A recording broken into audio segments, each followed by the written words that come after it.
새롭고 축복된 한 해를 허락하신 하나님께 감사와 영광을 돌려드립니다. 올해도 우리에게 있는 모든 것, 즉 시간과 생명과 재능과 재물 등 모든 것이 결코 우리의 것이 아니라 하나님께서 우리에게 잠시 맡겨주신 것이라고 하는 청지기의 의식을 가지고 살아가므로 하나님을 크게 기쁘시게 할 뿐만 아니라 하나님께서 우리를 마음껏 축복하시는 그런 한 해가 되기를 주님의 이름으로 축원드립니다. 올해 우리 교회의 표어는 세상에서 소금과 빛의 삶을 살자입니다. 우리 다 같이 한번 따라 하도록 하겠습니다. 세상에서 소금과 빛의 삶을 살자.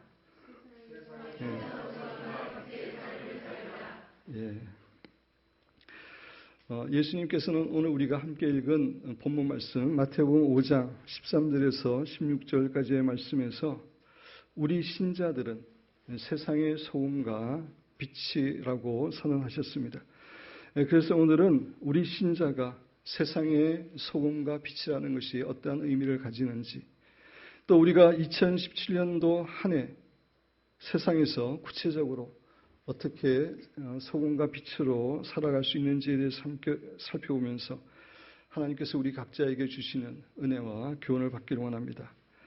13절 말씀에 보면 너희는 세상의 소금이니 소금이 만일 그 맛을 잃으면 무엇으로 짜게 하리요 후에는 아무 쓸데없어 다만 밖에 버려져 사람에게 밟힐 뿐이니라 라고 말하고 있습니다. 예수님은 우리 신자들이 세상의 소금이라고 선언하고 계십니다. 우리가 세상의 소금이 되기 위해서 애써야 된다고 말씀하시지 않고 우리가 이미 세상의 소금이라고 선포하고 계십니다. 소금의 역할을 생각해 보면서 우리가 세상의 소금이라는 것이 어떤 의미를 가지는지 살펴보기를 원합니다. 첫째, 소금은 음식의 맛을 나게 합니다. 아무리 좋은 재료를 사용해서 음식을 만든다 할지라도 소금으로 간이 제대로 되지 않으면 맛이 없습니다. 아무리 맛있는 갈비로 요리를 한다 할지라도 너무 짜거나 너무나 싱겁거나 이게 간이 맞지 않으면 맛이 없습니다. 계란 같은 경우에도 영양분이 많고 영양분의 밸런스가 있는 것이지만 소금 없이 먹으려면 맛이 없고 목이 메어서 먹기가 힘듭니다. 그런데 소금을 조금 뿌리면은 맛있게 먹을 수 있습니다. 이렇게 소금은 음식의 맛을 나게 하는 것입니다. 예수님은 우리 신자들도 세상에서 맛을 내는 그런 존재임을 말씀하고 계시는 것입니다. 우리가 속해 있는 가정이나 직장이나 학교에서 그곳이 좀 더 축복된 곳이 되도록, 그곳이 좀 더 아름다운 곳이 되도록 맛을 내는 귀중한 존재임을 말씀하시는 것입니다. 둘째, 소금은 음식물의 부패를 방지해 줍니다. 과거에 냉장고가 없었을 때 음식물이 부패하는 것을 막아주는 것은 소금이었습니다. 아무리 쉽게 썩고 상하는 생선이라 할지라도 12% 정도의 소금으로 절이면 결코 그 생선이 썩지 않는다고 합니다. 바닷물 속에 소금이 3% 정도 있는데 이 3%의 소금 때문에 바다는 자정의 능력, 스스로 깨끗게 하는 그런 능력을 유지할 수 있다고 합니다. 이렇게 소금은 음식물이 썩는 것을 방지해주는 귀한 존재입니다. 그렇습니다. 우리 신자들도 이 세상이 타락하지 않게, 이 세상이 썩지 않게 방지해주는 그런 존재임을 예수님께서 말씀하시는 것입니다.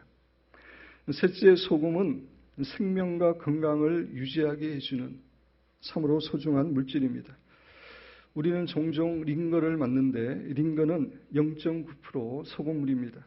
우리 몸의 혈액 속에는 0.9%의 소금이 있는데 식염수가 부족할 때 몸은 질병에 취약하게 되거나 문제가 생긴다고 합니다. 소금은 생명체의 생명과 건강을 유지하게 만드는 너무나 필수적인 것입니다. 오늘날에는 소금이 너무나 흔해서 귀중하지 않지만 예수님 당시에는 소금이 너무나 구하기 힘든 너무나 귀중한 것이었습니다. 그래서 로마 군인들에게는 일정량의 소금이 매달 지급되었습니다. 그런데 가끔 로마 당국에서 그 소금의 양을 조금이라도 줄이려고 하면 곧바로 군인들이 폭동을 일으키려고 했기 때문에 늘 일정량의 소금을 꼭 주었다고 합니다. 그만큼 소금은 귀한 것이었습니다. 소금은 돈으로 사용하기도 했습니다. 참고로 영어로 월급을 셀러리라고 이야기하는데 이 셀러리라고 하는 말은 salt plus money라고 하는 말에서 나왔다고 합니다. 소금은 돈처럼 소중한 것이었습니다. 특히 예수님이 사셨던 지중해 연안은 고온 지역입니다. 그래서 음식이 쉽게 썩고 상했습니다. 근데 소금이 있으면 오래 보관할 수 있었습니다. 그래서 그 지역에서는 이런 말이 있었다고 합니다. 하늘의 태양 다음으로 중요한 것이 소금이다. 따라서 너희는 세상의 소금이다 라고 하는 예수님의 선언은 그만큼 우리 성도들 한 사람 한 사람이 이 세상에서 너무나 중요한 존재임을 말씀하고 계시는 겁니다. 14절에 보면 너희는 세상의 빛이라 산 위에 있는 동네가 숨겨지지 못할 것이요 라고 말합니다. 계속해서 예수님께서는 우리 신자들이 세상의 빛임을 선언하십니다. 여기서도 예수님은 우리가 세상의 빛이 되기 위해서 애써야 된다고 말씀하시지 않고 이미 너희는 세상의 빛이라고 선포하고 계십니다. 빛의 역할을 생각해 보면서 우리가 세상의 빛이라는 것이 어떠한 의미인지 살펴보기를 원합니다. 첫째, 빛은 어두움 가운데 있는 모든 것을 밝게 비추는 역할을 합니다.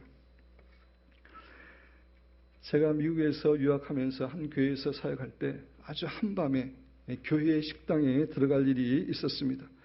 밤에 갑자기 불을 켜자 그 식당 안에는 수많은 바퀴벌레들이 다니고 있는 것을 보고 깜짝 놀랐습니다. 빛은 어둠 가운데 있는 모든 것들을 다 드러내 보입니다. 우리 신자들이 세상의 빛이라는 말은 우리 신자들은 세상의 죄와 세상의 부조리와 세상의 불의를 밝게 드러내 보이는 존재임을 말씀해 주시는 것입니다. 우리 신자들이 탐정처럼 세상의 죄와 부조리와 불의를 하나하나 다 찾아내어 지적하고 고발하기 때문에 그것들을 밝히 드러내 보인다라기보다는 우리 신자들의 빛된 삶이 자연스럽게 세상에 그러한 것들이 드러나게 한다라고 하는 그런 의미입니다. 다시 말씀드려서 불신자들은 신자들의 정직하고 의로운 삶을 보고 자연스럽게 그들의 불의함과 부패함을 깨닫게 된다라고 하는 그런 의미입니다. 둘째, 빛은 어두움을 쫓아내는 역할을 합니다. 한 랍비가 제자들에게 문제를 냈습니다. 동전 한 입으로 방 안을 가득 채울 수 있는 물건을 하루를 시간을 줄 테니까 사가지고 오라 라고 이렇게 문제를 냈습니다. 제자들이 저녁에 모여들었습니다. 어떤 제자는 동전 한 입으로 방을 가득 채울 수 있는 것 도저히 구할 수 없다고 포기하고 왔습니다. 어떤 제자들은 건초를 한 더미 사가지고 왔습니다. 그래도 건초가 싸기 때문에. 그렇지만 그 건초로 방의 일부분은 채울 수 있었지만 방을 전체를 채우지 못했습니다. 그때 한 제자가 양초 한 자루를 들고 나와 불을 켰습니다. 그러자 어두웠던 방이 구석구석까지 빛으로 가득 차게 되었다라고 하는 그런 이야기가 있습니다. 그렇습니다. 촛불 하나가 방 전체의 어두움을 쫓아내는 역할을 할 수 있습니다. 이 세상은 인간들의 죄와 죄성과 악함으로 인해 혼돈과 절망과 미움과 폭력 등의 어둠이 가득합니다. 그렇지만 우리 신자들이 의롭고 정직한 삶을 살아가므로 우리는 이런 세상에서 어두움을 쫓아낼 수 있는 존재임을 예수님께서는 말씀하시는 것입니다. 셋째, 빛은 사람을 인도하는 역할을 합니다. 여러분 교재 시편 119편 105절에 보면 주의 말씀은 내 발의 등이요 내 길의 빛이니이다 라고 이야기하는 것은 주의 말씀이 빛과 등불처럼 내 삶을 인도한다고 하는 그러한 말입니다. 빛은 사람을 인도하는 역할을 합니다. 예수님께서는 이 말씀을 통해서 우리 신자들은 세상에서 등불의 역할을 하는 그러한 존재임을 말씀하여 주시는 것입니다. 그렇습니다. 우리 신자들은 세상 사람들을 예수님께로 인도하고 참된 진리로 인도하는 빛과 같은 귀중한 존재입니다. 이러한 의미에서 예수님 당시에 당신은 이 세상의 빛이다 라고 하는 표현은 결코 아무에게나 사용하지 않았습니다. 매우 위대한 성직자나 위대한 정치가나 탁월한 인물들에게만 세상의 빛이라는 표현을 사용했습니다. 그러므로 우리 성도가 세상의 빛이라고 하는 예수님의 선언은 우리 성도가 그만큼 소중한 존재임을 증거해 주는 말이라고 할 수 있습니다. 사랑하는 성도 여러분, 우리 신자들은 세상의 소음과 빛처럼 그렇게 소중한 존재임을 인식하고 살아가야 됩니다. 그것이 우리 신자의 정체성이기 때문입니다. 그런데 우리의 현재의 모습을 살펴보면 우리는 도저히 세상의 소음과 빛처럼 느껴지지 않을 때가 많이 있습니다. 이 세상은 점점 더 어두워지고 타락해 가는데 이런 세상에서 우리가 빛과 소금의 역할을 제대로 감당할 수 있는 존재라고 하는 것이 잘 생각되지 않을 때가 있습니다. 그렇지만 우리가 기억해야 될 것은 우리 자신만으로는 당연히 세상의 빛과 소금의 역할을 감당할 수 없다는 것입니다. 그러나 우리 신자들 안에는 성령 하나님이 계십니다. 성령 하나님 때문에 우리는 세상의 소금과 빛의 역할을 할 수 있습니다. 우리 신자들이 우리 안에 계신 성령님과 교제하는 가운데 하나님의 생명을 공급받는 만큼 우리는 빛과 소금의 역할을 충분히 감당할 수 있게 됩니다.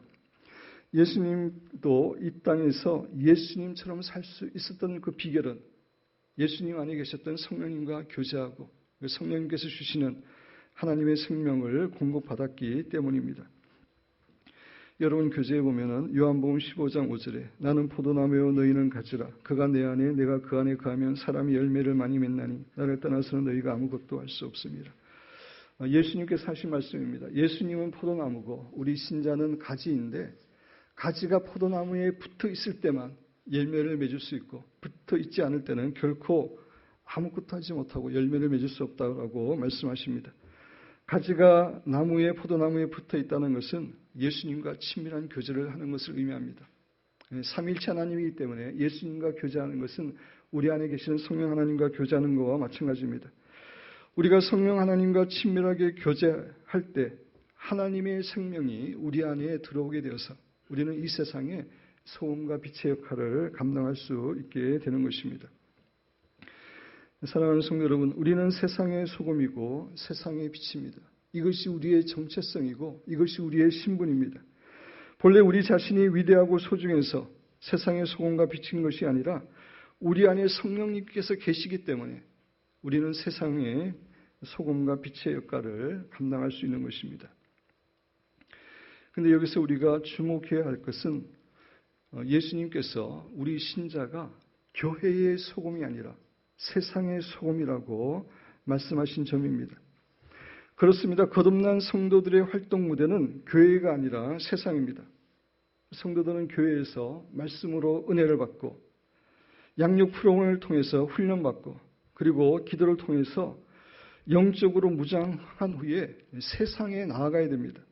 그래서 가정을 살리고 직장을 살리고 학교를 살리고 세상을 정결케 하는 그러한 역할을 해야 됩니다. 경찰이 근무하는 곳은 경찰서입니다. 그러나 경찰들의 주무대는 경찰서가 아니라 지역사회입니다. 경찰이 경찰서 안에서만 있기를 원하면 그 경찰은 비난받고 욕을 얻어먹을 것입니다. 우리 성도들도 마찬가지입니다. 우리의 주무대는 교회가 아니라 세상입니다. 우리 신자들은 세상에서 소금과 빛의 역할을 하도록 부르심을 받은 사람들입니다. 아무랬던 구한말 한국교회는 한국 사회의 소금과 빛의 역할을 감당했습니다. 전국의 학교를 500곳이나 세웠고 각 도시에 병원과 고아원을 세웠습니다. 1919년 3.1 운동 당시 2천만 민족의 1%밖에 되지 않았던 20만 명의 기독교인들이 만세 운동을 주도했습니다. 민족 대표 33인 중 16명이 기독교인이었습니다. 3.1 운동 때문에 감옥 간 사람들의 60%, 70%가 기독교인이었고 57곳의 교회 건물이 파괴되었습니다. 그러나 교회는 오히려 부흥했고 세상 사람들로부터 존경을 받았습니다. 교회가 세상의 소금과 빛의 역할을 감당했기 때문입니다. 그런데 1970년대 이후 교회 활동 무대는 세상보다는 교회 안으로 좁혀지기 시작했습니다. 교세는 많이 성장했지만 세상을 향한 교회의 영향력은 점점 미미해지기 시작했습니다. 이것은 결코 성경적이지도 않고 하나님께서, 예수님께서 기뻐하시는 것도 아닙니다. 우리 성도들은 세상의 소금과 빛이라고 하는 정체성을 정확하게 인식하는 가운데 세상에서 소금과 빛의 역할을 감당하면서 선한 영향력을 끼치는 삶을 살아야 합니다. 그런 사람들이 예수님께서 기뻐하시는 진정한 그리스도인들입니다. 이러한 의미에서 우리 성도들은 직장에서, 가정에서, 학교에서 소금과 빛의 역할을 감당하는 사람이 되어야 됩니다.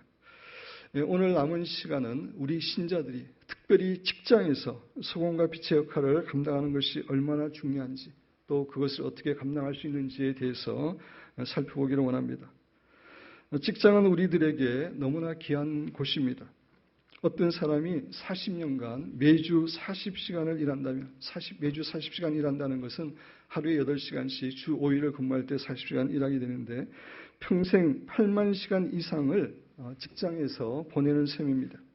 우리 인생의 거의 3분의 1을 직장에서 보내게 됩니다. 이런 의미에서 직장은 우리에게 너무나 중요한 곳입니다. 예수님께서는 우리 신자들이 직장에서도 빛과 소금의 역할을 감당하며 살기를 원하십니다. 우리 신자들이 교회를 위해서 열심히 봉사하고 일하는 것, 참으로 귀하고 아름다운 일입니다. 그러나 우리 신자들은 세상의 소금과 빛으로 부르심을 받은 자들이기 때문에 반드시 직장에서 소금과 빛의 역할을 감당해야 됩니다.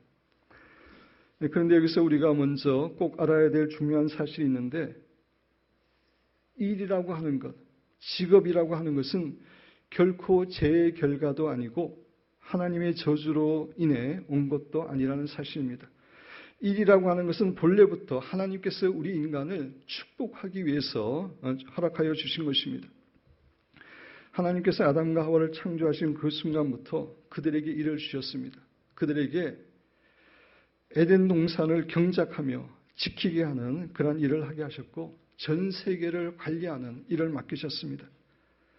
아담과 하와는 맡겨진 일을 하면서 즐거워하고 성취감을 누렸습니다. 그들에게는 치열한 경쟁, 일을 하면서 느끼는 허무감이나 고통 등은 전혀 없었습니다. 그들은 기쁨 가운데 일을 하면서 이를 통해서 에덴 동산을 아름답게 만들고 전 세계를 관리하는 것에 대해서 보람을 느꼈고, 이를 통해서 하나님께서 그들에게 주시는 놀라운 축복과 은혜를 체험했습니다. 이렇게 일은 본래부터 우리를 축복하기 위해서 하나님께서 허락하신 것입니다. 물론 아담과 하와가 범죄한 이후로 우리의 노동 조건이 힘들어진 것은 사실입니다. 땅이 저주를 받아서 엉겅퀴와 가시덤불을 내게 되었고 우리가 수고하고 땀을 흘려야만 생존하게 되었습니다. 우리의 노동 조건이 나빠진 것은 사실이지만 그럼에도 불구하고 노동 자체는 본래부터 저주가 아니라 하나님의 축복임을 잊어서는 안 됩니다. 하나님, 우리가 이를 통해서 하나님께 영광 돌리고 다른 사람들을 섬기고 성취감을 얻도록 하기 위해서 일을 주신 것입니다.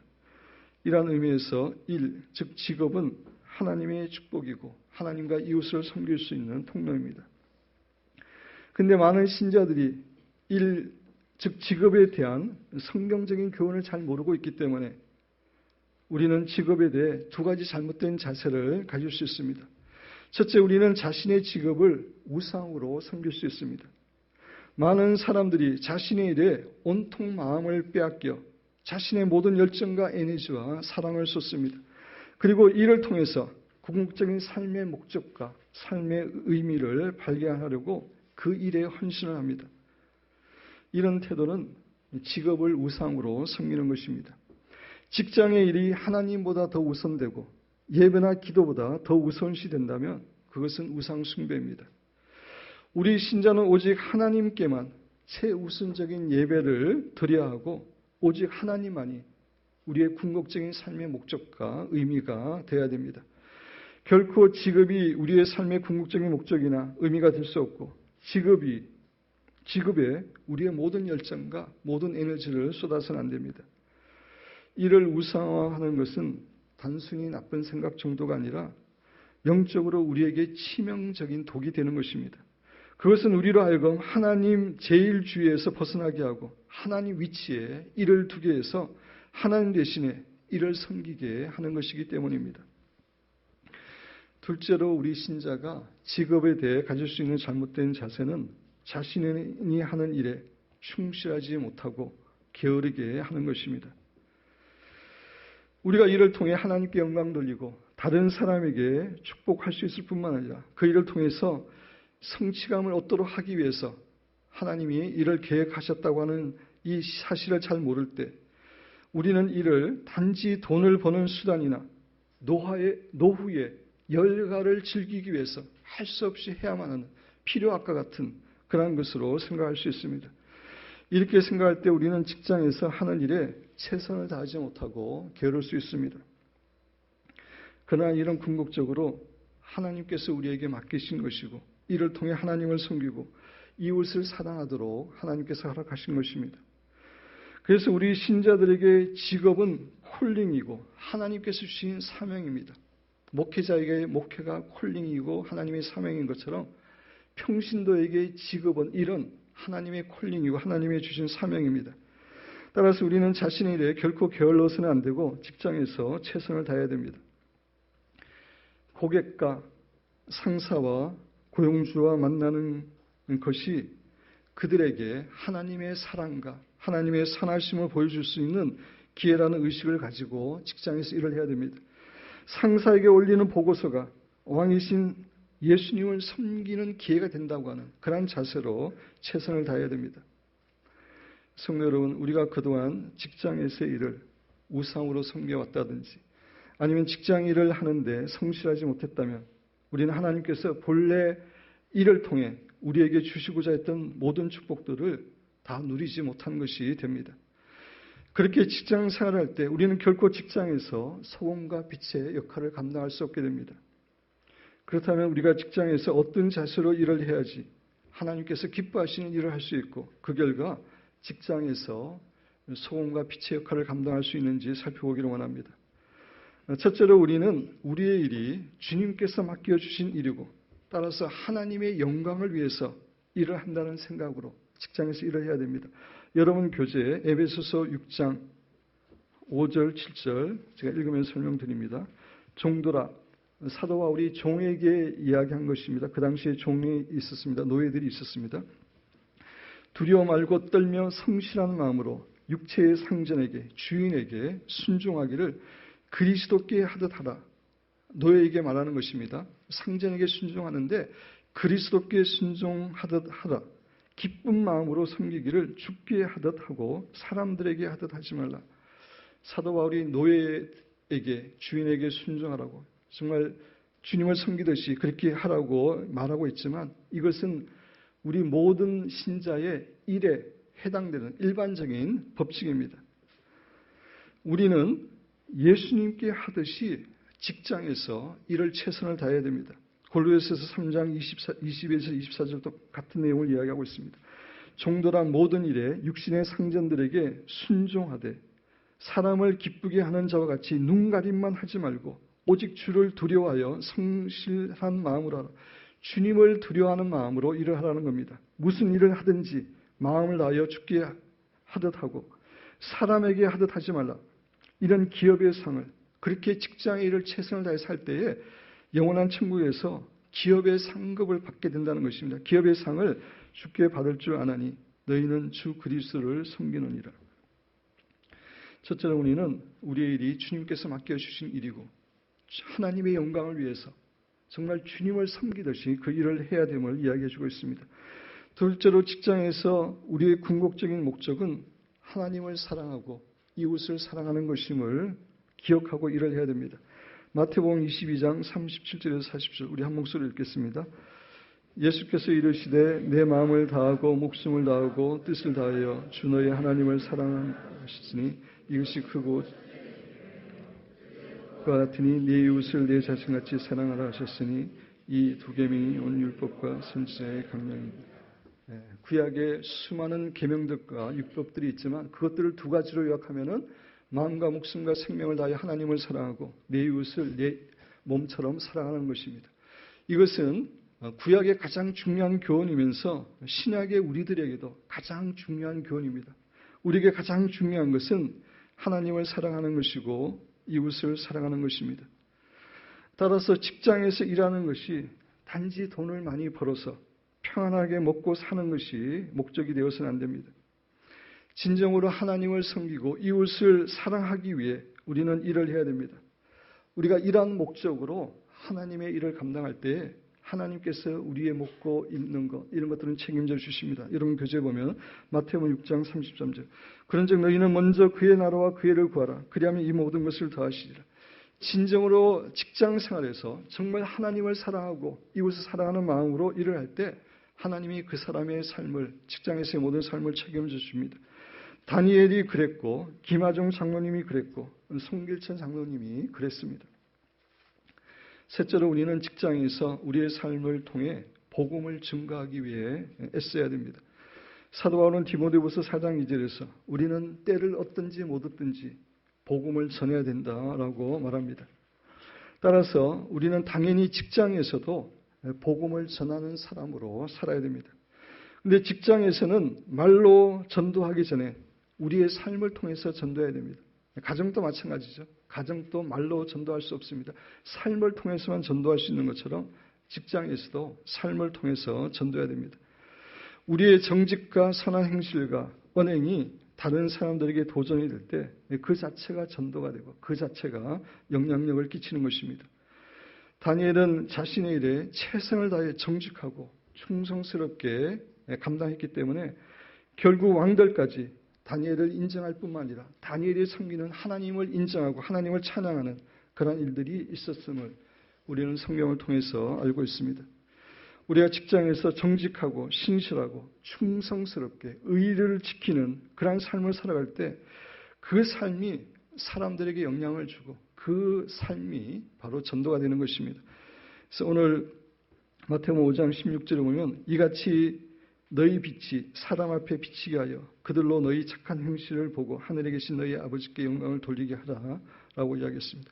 우리가 직장에서 진짜 하나님 보시기에 사람들 보기에 정직하고 올바른 삶을 살아갈 때 그 삶 때문에 사람들은 하나님께 영광 돌리고 우리가 믿고 있는 하나님을 찾게 되는 것입니다.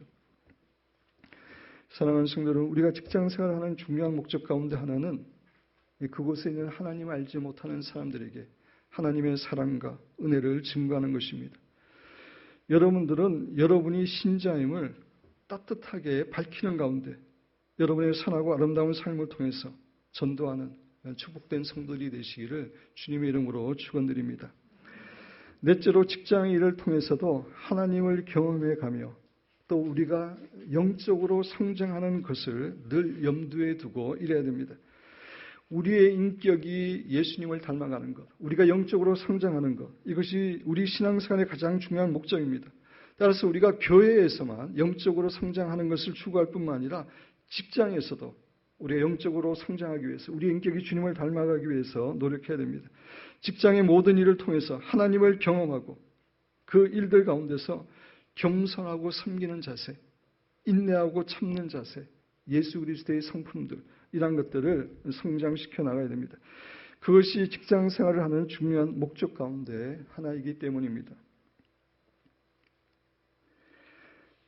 제가 4가지를 말씀을 드렸는데 우리가 이렇게 직장 생활할 때 우리는 하나님께서 본래 계획하셨던 일의 목적을 이루게 되고 그 결과 직장에서의 우리의 삶이 하나님께 드려지는 예배가 될 뿐만 아니라 직장에서 소금과 빛의 역할을 감당할 수 있게 됩니다.